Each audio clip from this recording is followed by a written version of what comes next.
Daniel Cooper's farm was nothing like the floating crystal palaces of Valoria Prime.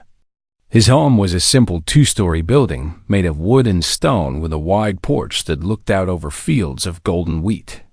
There were barns for animals and sheds for equipment, and everywhere Kelleth looked, she saw evidence of hard work and simple living. The floors creaked when she walked on them, and the furniture was worn from years of use, and nothing sparkled or floated or hummed with advanced technology. It was primitive and strange, and somehow more welcoming than any palace had ever been. Daniel showed her to a room of her own on the second floor. It had a soft bed covered in colorful blankets and a window that looked out over the endless golden plains. He told her this was her space and she could do whatever she wanted with it. He would not enter without her permission, and she could lock the door if that made her feel safe. No one had ever offered her such respect in her own home. The first weeks were difficult for Kelleth. She did not know how to cook or clean or care for animals. She had spent her entire life being served by others, and now she was in a place where everyone worked with their own hands. Daniel never criticized her failures. When she burned the eggs, he just laughed gently and showed her how to adjust the heat. When she was afraid of the large animals called horses, he stood beside her and taught her how to approach them slowly and let them smell her hand. He was patient in a way that surprised her.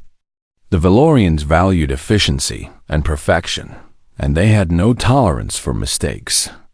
But Daniel seemed to understand that learning took time, and he never made her feel foolish for not knowing things.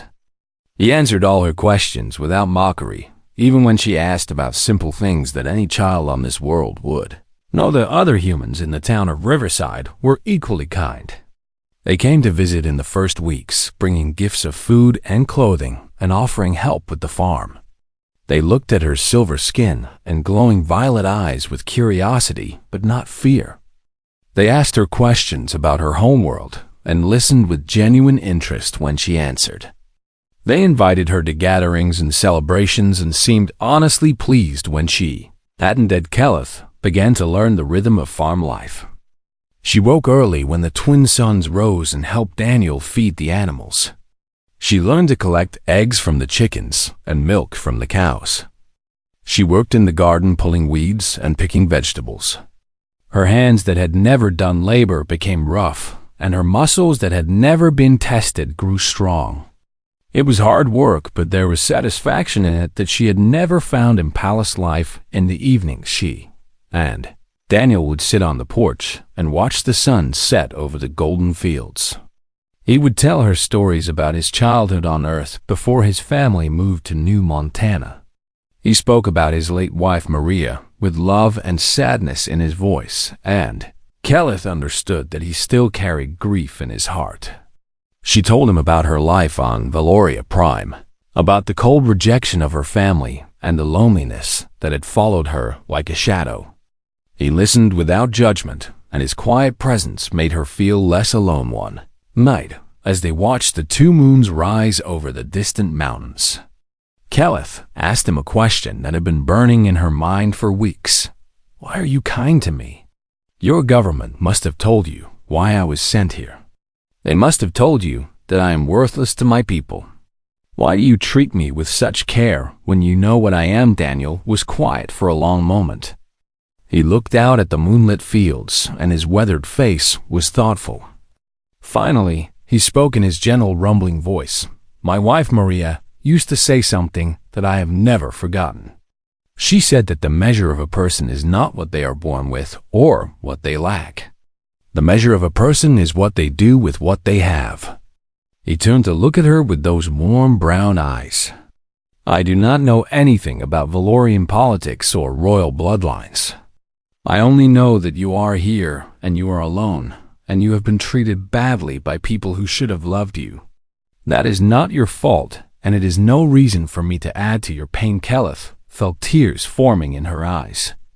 She had learned from childhood to hide her emotions because showing weakness on Valoria Prime only invited more cruelty. But here on this simple farm with this simple man, she felt safe enough to let the tears fall. She wept for all the years of loneliness and shame, and Daniel sat beside her in quiet support. He did not try to fix her pain or offer empty comfort. He simply let her feel what she needed to feel, and his presence was enough.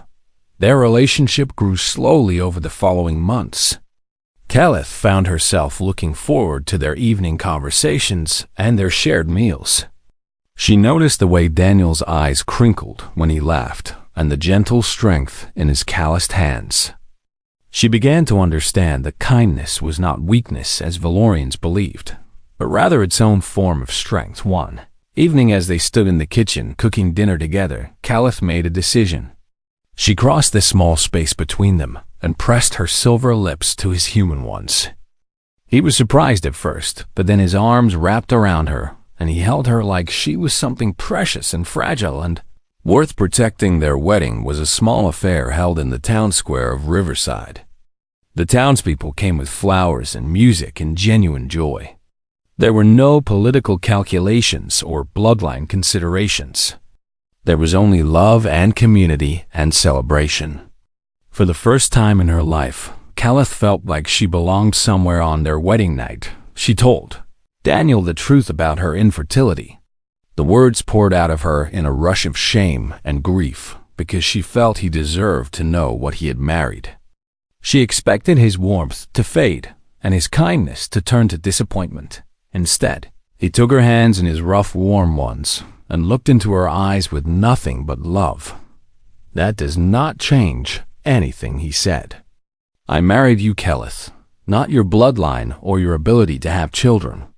I married you because you are brave and strong and beautiful in ways that have nothing to do with your body. You are my wife, and that is all that matters." To Mechalith had never known that words could heal wounds that had festered for years. But as she lay in her husband's arms that night, she felt something broken inside, her finally beginning to mend. For the first time in her life, she felt like she had value. Not because of what she could produce or what political purpose she could serve, but simply because she was loved. The Valorian Empire had ruled the stars for 12,000 years, and their silver-skinned nobility believed themselves to be the greatest species in all the galaxy. Their crystal cities floated above purple clouds, and their ships crossed between stars, like silver arrows cutting through the darkness of space. They looked down upon every other race as primitive and inferior, and they never let anyone forget their superiority. Among the royal family of Valoria Prime lived Princess Caleth Vorn, the third daughter of the mighty Emperor Thalox Vorn. She was beautiful beyond measure, with skin like polished silver that seemed to glow from within and eyes of deep violet that sparkled like distant nebulae. Her hair flowed like liquid starlight, and when she walked through the crystal halls of the palace, even the most jaded courtiers would stop to admire her grace.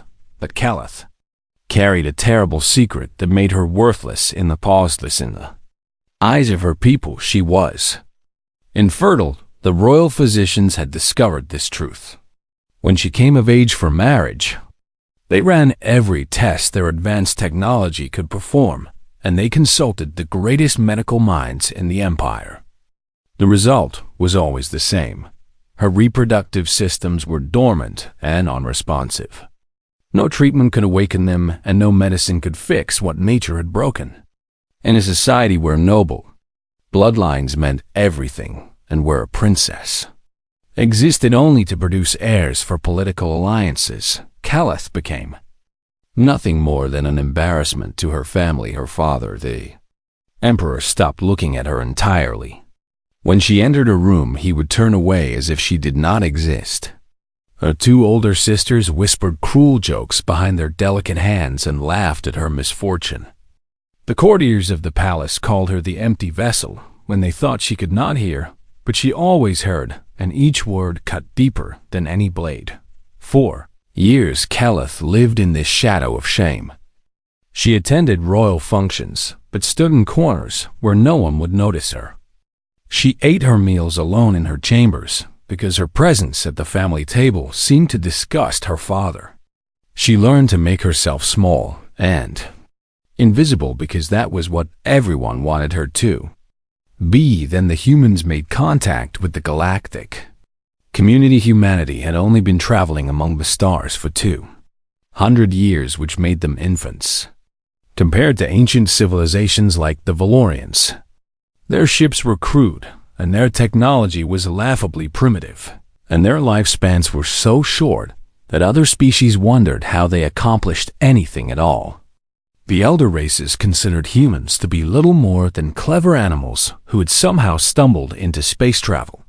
They were loud and chaotic and emotional, and they seemed to have no understanding of proper galactic etiquette. The humans requested a diplomatic marriage alliance with the Valorian Empire, hoping to gain legitimacy and protection in a galaxy full of species who looked down upon them.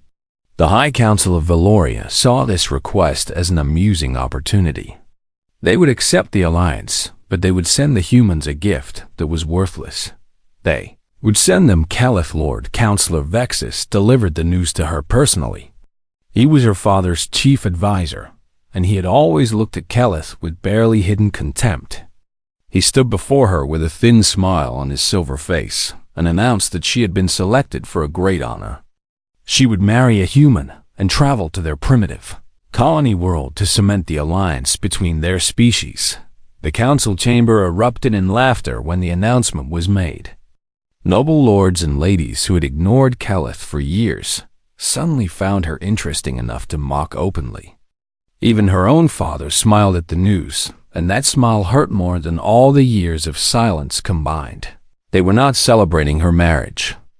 They were celebrating getting rid of her. The human they had selected for her husband was not a king or a president or anyone of importance. His name was Daniel Cooper, and he was a farmer on a small colony world called New Montana. He was 34 years old, and he had lost his wife in a shuttle accident 3 years before. The human government had chosen him because they said he was kind and patient, and because someone had to accept the alien bride that the Valorians were so eager to send. Keleth prepared for her journey with a heavy heart. She packed her belongings into cases made of crystal, and she said goodbye to the palace that had been her prison for so many years. No one came to see her off, except a few servants who had shown her small kindnesses over the years. Her father did not appear, and neither did her sisters.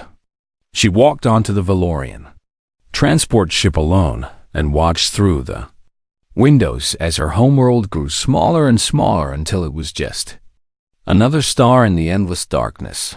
The Valorian ship carried her to the border of human space, and then left her there like unwanted cargo. A small human vessel came to collect her, and from the moment she stepped aboard, everything was different. The human crew smiled at her with genuine warmth. They spoke to her with friendly voices and asked if she was comfortable and if she needed anything. They treated her not with cold reverence or barely hidden disgust, but with something she had never experienced before: simple kindness. The journey to New Montana took several days, and during that time, Keleth began to observe these strange, short-lived creatures called humans.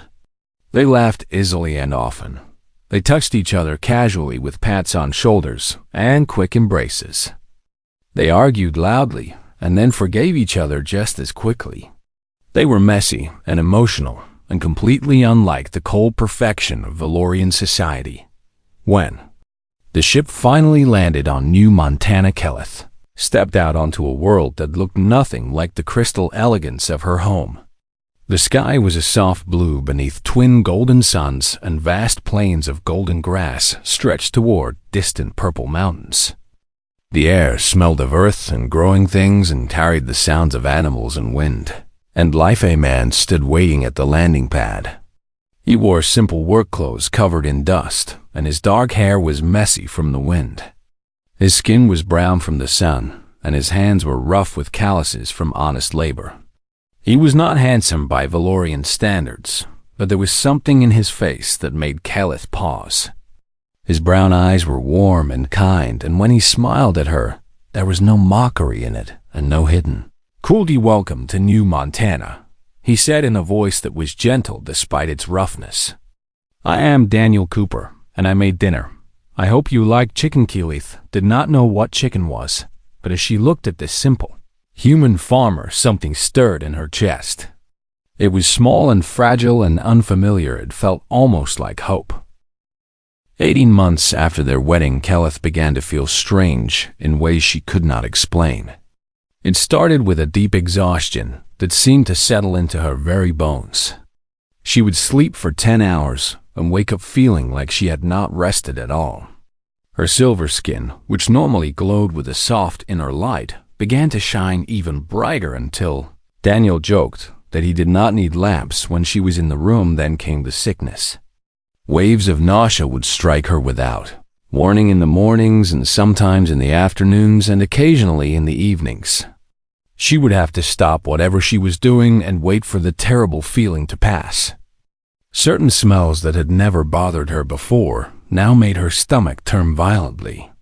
The scent of cooking meat and the earthy smell of the barn, and even the flowers in the garden became unbearable. Keyleth assumed she had caught some human illness.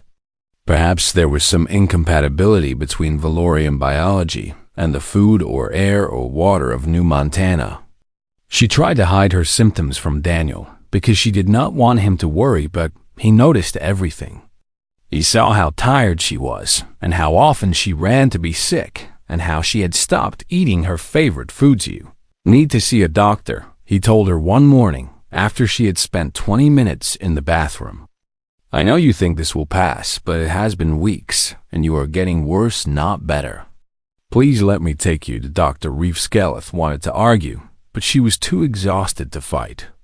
She agreed to go to the medical facility in Riverside and let the human doctor examine her.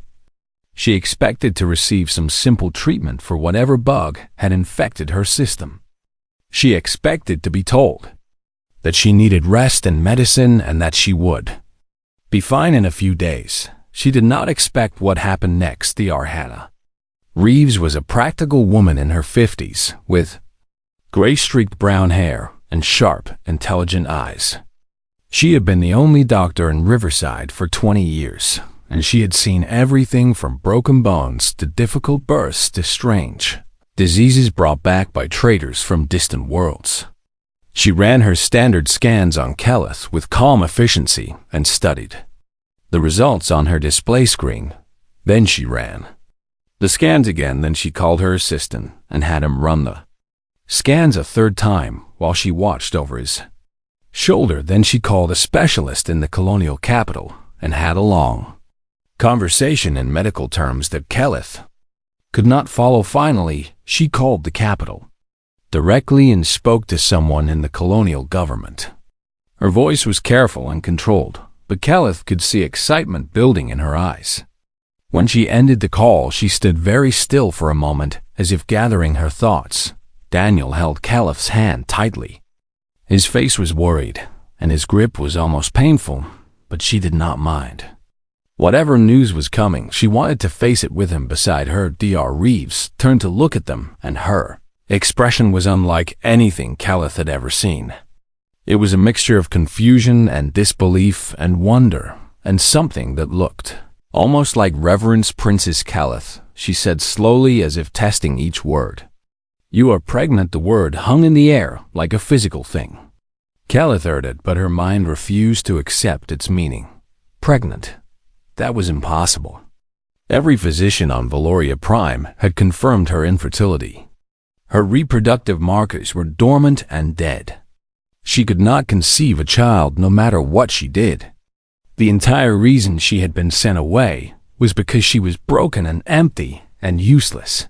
"That cannot be right," she whispered. "I am infertile. Your scans must be wrong." "The scans are not wrong." Dr. Reeves pulled up an image on the display screen and turned it so Keyleth could see. There in the center of the image was a small glowing form. It was tiny and barely developed, but it was unmistakably alive. "I have run every test 3 times and consulted with specialists who have run their own tests. You are approximately 8 weeks pregnant with a healthy developing child. How is this possible?" Keleth could barely speak. Her voice came out as a broken whisper and tears were streaming down her silver cheeks. I was told I could never have children. I was told my body was broken beyond repair. Reeves shook her head slowly. I do not fully understand it myself, but I have a theory.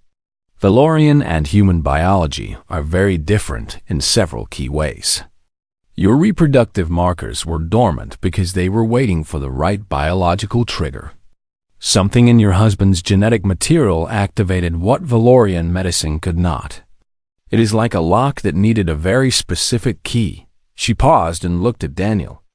Mr. Cooper, your human DNA appears to have done something that 12,000 years of Valorian medical science could not accomplish. Daniel was staring at the image on the screen. Tears were running down his weathered face, and his rough hands were trembling. He looked at Talith with an expression of pure joy and disbelief and overwhelming love. "We are going to have a baby," he said, and his voice cracked on the words. "Keleth, we are going to be parents." Keyleth could not speak. She could only hold her husband and weep against his chest, while the impossible truth settled into her heart. All those years of shame and rejection, and being told she was worthless. All those years of believing that she was broken and empty, and would never know the joy of motherhood. All of it had been wrong. She was not broken. She had simply been waiting for the right person. Dr. Reeves gave them time to absorb the news before speaking again. Her voice was gentle, but serious. "I need to tell you both something important. This is not just a personal miracle. This has implications that stretch far beyond your family. Valorian infertility affects nearly 15% of their noble bloodlines, and it has been a crisis for their civilization for generations. If human genetics can cure this condition through natural reproduction, then you are carrying something that could change the entire galaxy." She looked at them both with grave eyes. "The Valorian Empire will learn of this. They will come, and when they do, everything will change." Akalith felt a chill run down her spine despite the warmth of Daniel's arms around her. She knew Dr. Reeves was right. The people who had thrown her away like garbage would now want her back. They would want her child, and they would want to study how this miracle had happened. But as she looked at her husband's loving face and felt the tiny life growing inside her, Keleth made a silent promise. She would protect this gift with everything she had. No one would take her child, and no one would force her back to a place that had never wanted her. She belonged here now. She belonged with Daniel, and she would fight the entire empire if she had to. News of Keleth's pregnancy spread through human space like fire through dry grass. Within days, every news network and information channel was talking about the miracle on New Montana. Scientists debated the implications in academic forums, and politicians discussed what this might mean for humanity's place among the stars. The story of the discarded princess and the farmer who loved her captured the hearts of billions, and Keleth and Daniel became the most famous couple in human space. Overnight, the scientific community was particularly excited. Researchers from a dozen universities requested permission to study the pregnancy and understand how human biology had accomplished what Valorian medicine could not. The colonial government assigned a team of specialists to monitor Keleth's health and ensure the safety of both mother and child. Everyone understood that this was not just a personal blessing, but a discovery that could reshape galactic politics. The Valorian Empire took notice exactly as Dr. Reeves had predicted. 3 weeks after the news became public, a fleet of silver warships appeared in orbit around New Montana. They were beautiful and terrible, with hulls that gleamed like mirrors and weapons that could glass entire continents. The sight of them filled the colonists with fear, but Daniel stood on his porch, watching the sky with calm determination. "They came for her," he said quietly to his wife. "But they will not take you." Lord Councillor Vexus led the Valorian delegation personally. The same man who had laughed when Keleth was sent away now traveled across the galaxy to retrieve her. He arrived at the farm with a retinue of physicians and genetic specialists and political advisors and soldiers in gleaming armor. His silver face was carefully neutral, but Keleth could see the hunger in his eyes. "Princess Keleth," he said with a bow that was technically respectful, but somehow felt mocking. "The Empire rejoices at the news of your blessing. Your father, the Emperor, sends his warmest regards and requests that you return to Valoria Prime immediately. We have prepared the finest medical facilities for your care and the most skilled physicians to attend you." What he meant was control. Keleth understood perfectly. They wanted to take her back to the cold crystal palaces and study her like a laboratory specimen. They wanted to claim her child as a Valorian triumph and erase Daniel from the story entirely. They wanted to pretend that they had not thrown her away like garbage. "No," she said. The single word fell like a stone into still water. Vexus blinked, and his carefully maintained composure flickered with surprise. The advisors behind him exchanged uncertain glances. No one said no to the Valorian Empire. "I beg your pardon." Princess Keleth stood straight with her hand resting on the swell of her belly. Daniel stood beside her with his arm around her shoulders, and his presence gave her strength. She had spent her entire life being afraid of people like Vexus, but she was not afraid anymore. "I said no, Lord Counselor. I will not return to Valoria Prime. I was sent here because I was worthless to you. You gave me the humans as a joke, because you thought they were primitives unworthy of a real princess. You laughed when I left, and you were glad to be rid of me." Vexus opened his mouth to speak, but Keleth was not finished. "This child is not Valorian," she continued, and her voice grew stronger with each word. "This child is half human, and she will be born here among the people who welcomed me when my own would not. My husband is a human farmer, and he has shown me more love and respect in 2 years than I received in a lifetime on Valoria Prime. I belong here now. This is my home." The Lord Counselor's neutral expression cracked and anger flashed across his silver features. "Princess, you do not understand the significance of what has happened. Your pregnancy could save noble bloodlines that have been dying out for generations. This is not about you anymore. This is about the future of the Empire. Yes, it could save those bloodlines." Keleth agreed, "And perhaps it will. But not because you demand it, and not because you suddenly see value in what you discarded." She felt Daniel's hand tighten on her shoulder. "If the Valorian Empire wants access to this miracle, they will ask politely. They will negotiate in good faith. And they will treat humanity as equals, rather than primitives to be mocked and dismissed. You cannot dictate terms to the Empire." Vexus snarled, and his composure finally broke completely. "You are a disgraced princess married to a dirt farmer on a backwater colony. You have no power here." Daniel spoke then, and his voice was calm and steady despite the fleet of warships orbiting his world. "She is not dictating anything, Lord Counselor. She is telling you how things are going to be." His brown eyes met Vexus's silver ones without fear or submission. "Now I think you should leave our home." Vexus looked at the human farmer with pure contempt. "You dare speak to me? You are nothing. Your entire species is nothing. We could destroy this pathetic colony with a single command." The colonial governor stepped forward then. She was a tall woman named Patricia Lane, who had been watching the confrontation with growing anger. She held a communication device in her hand, and her expression was grim. "Lord Counselor," she said firmly, "I have just received confirmation that the United Human Federation has placed this system under full military protection. 18 battle groups are currently en route, and they will arrive within 6 hours. Additionally, I have been authorized to inform you that any hostile action against New Montana will be considered an act of war against all of humanity." She smiled coldly. "You may have a fleet in orbit, but we have an entire species behind us. And unlike the Valorians, we humans tend to hold grudges." The standoff stretched for long, tense moments. Vexus looked from the governor to Keleth to Daniel and back again. His silver face was tight with fury, but he was not stupid. The Empire was powerful, but even they could not afford a war with an entire species over one pregnant princess. "This is not over," he said finally. "You will regret this decision," perhaps Keleth replied.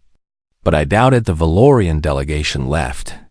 Their ships remained in orbit, but they made no aggressive moves. Over the following hours, the promised human battle groups arrived and took up defensive positions around New Montana. The message was clear. Humanity would protect its own. That night, Daniel and Keleth sat on their porch watching the stars.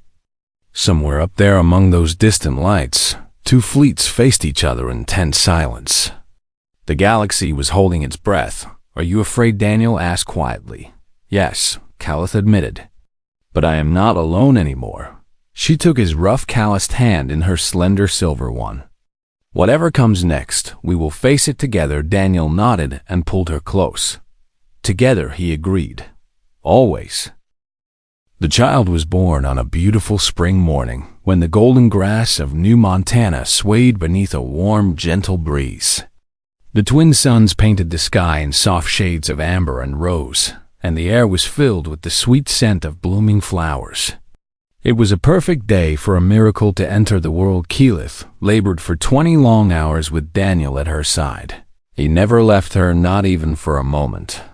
He held her hand through every contraction and whispered words of love and encouragement, and wiped the sweat from her brow with gentle hands. Dr. Reeves and a team of specialists from both human and Valorian space monitored everything with careful attention. The entire galaxy was waiting for news when the baby finally arrived. Her cry was strong and healthy and filled the room with life. She was a girl with skin the color of soft gray, somewhere between her mother's silver and her father's warm brown. Her eyes, when she opened them, were a stunning shade of amber, like liquid gold catching the light. She was beautiful and perfect, and absolutely impossible. They named her Hope. News of the birth spread instantly across human space and then to the wider galaxy. Scientists studied every scan and every genetic sample, trying to understand how this miracle had occurred.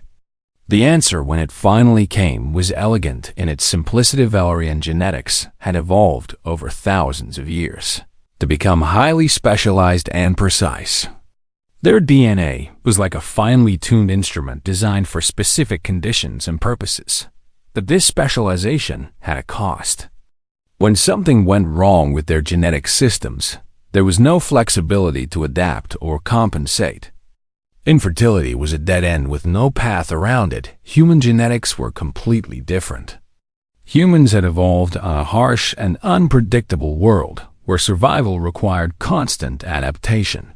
Their DNA was messy and chaotic and full of redundant systems and unexpected connections. What other species saw as primitive disorder was actually humanity's greatest strength. Human genes could interface with other species in ways that no one had anticipated. They could trigger dormant sequences and unlock sealed pathways and find solutions that more orderly genetics could never discover. Humans were genetic wildcards. They were bridges between species. They were keys that could open locks that had been sealed for generations. When this discovery became public, the galaxy's attitude toward humanity changed overnight. Species that had dismissed humans as primitive upstarts suddenly saw them in a new light. The Valorians were not the only race suffering from genetic dead ends and declining fertility. Dozens of species faced similar crises, and now there was hope that humans might provide solutions. Requests for diplomatic marriages and genetic partnerships flooded human space. Leaders who had once mocked humanity now sent respectful ambassadors asking for alliance and cooperation. The joke species had become essential partners, and everyone wanted to be their friend emperor. Thalox Vorn himself traveled to New Montana when Hope was 6 months old. It was an unprecedented event. No Valorian emperor had ever visited a human world, and certainly none had ever come to a small farming colony.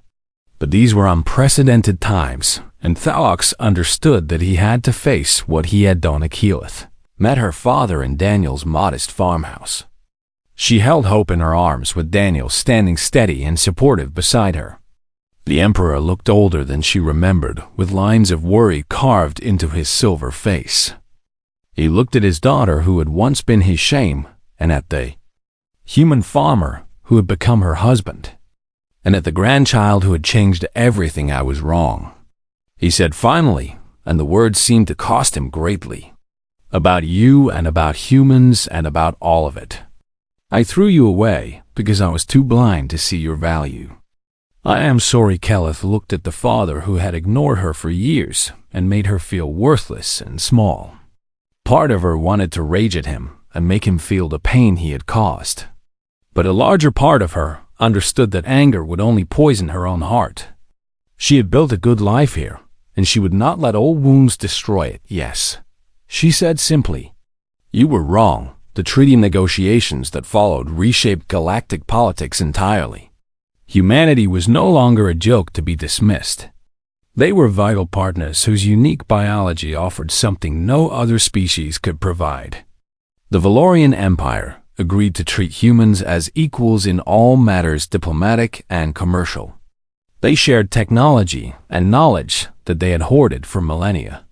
In exchange, humans agreed to work with Valorian scientists to understand how their genetics could help others. Other species followed the Valorian example. Alliance after alliance was formed with humanity at the center. The primitive newcomers had become the glue holding the galaxy together. And at the heart of it all was a small family on a farm on New Montana. A silver-skinned princess who had found her true worth. A human farmer who had shown her what love really meant. And a little girl with amber eyes who proved that miracles could happen when two worlds came together. Hope grew up surrounded by love. She learned to ride horses with her father and studied the stars with her mother. She played with the children of Riverside, who treated her not as a royal oddity, but as a friend. She was kind and curious and full of wonder at the galaxy that had been transformed by her. Birth on the evening of her 5th birthday, Daniel stood on the porch watching his wife and daughter in the golden grass. Keleth was teaching Hope to dance the way Valorians did, with graceful spinning movements that made them look like they were floating. The twin suns were setting, and the sky was painted in shades of fire and gold, and the sound of their laughter filled the air. Keleth looked up and saw her husband watching them. Her violet eyes were bright with tears of joy, and she smiled at him with all the love in her heart. She picked up Hope and carried her to the porch, where Daniel wrapped his arms around them both. Thank you, she said softly, for what Daniel asked. For seeing me, she replied, when no one else would. For loving me when I thought I was unlovable. For giving me this life and this family and this happiness.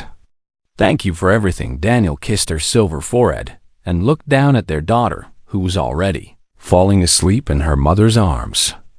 He thought about everything that had happened and everything that was still to come. The galaxy was changing, and humanity was rising to take its place among the stars. And it had all started with a simple act of kindness. That is what humans do, he said softly. We see the potential in things. We find value where others see none. We never give up even when everything seems impossible. He smiled at his wife and his daughter, and his heart was full. We always find a way.